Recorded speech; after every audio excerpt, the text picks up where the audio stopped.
સો થોડા દિવસ પહેલાં હું એક વ્યક્તિના કોન્ટેક્ટમાં આવી જે આર્ટિસ્ટ છે.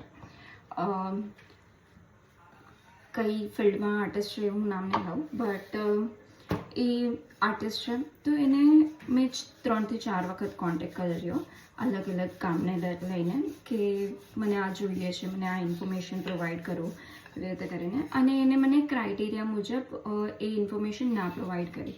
તો મેં એને ફરીથી કોન્ટેક્ટ કર્યો કે પ્લીઝ મને આ પ્રોવાઈડ કરો, આવી રીતે નથી. તો મને એને જવાબ આપ્યો કે હું આ ફિલ્ડમાં આર્ટિસ્ટ છું, તો મેં કંઈક સોચી વિચારીને જ આપ્યો હશે.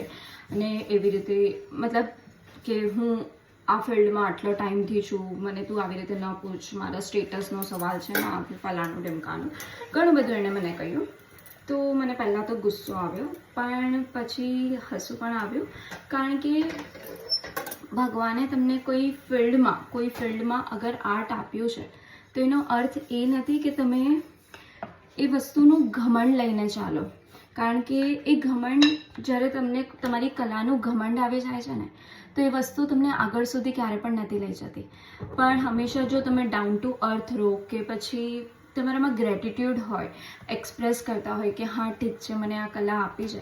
કારણ કે એ કલા તમને એટલા માટે આપી છે કારણ કે તમે સમાજને કંઈક સારા વેમાં પ્રોવાઈડ કરી શકો, ના કે તમે એ વસ્તુનું ઘમંડ લઈને ચાલો. તો જો તમે કોઈ પણ આર્ટિસ્ટ ફિલ્ડથી છો ને, તો ક્યારે પણ પોતાના કલાનો, પોતાના આર્ટનો ઘમંડ ના કરવો.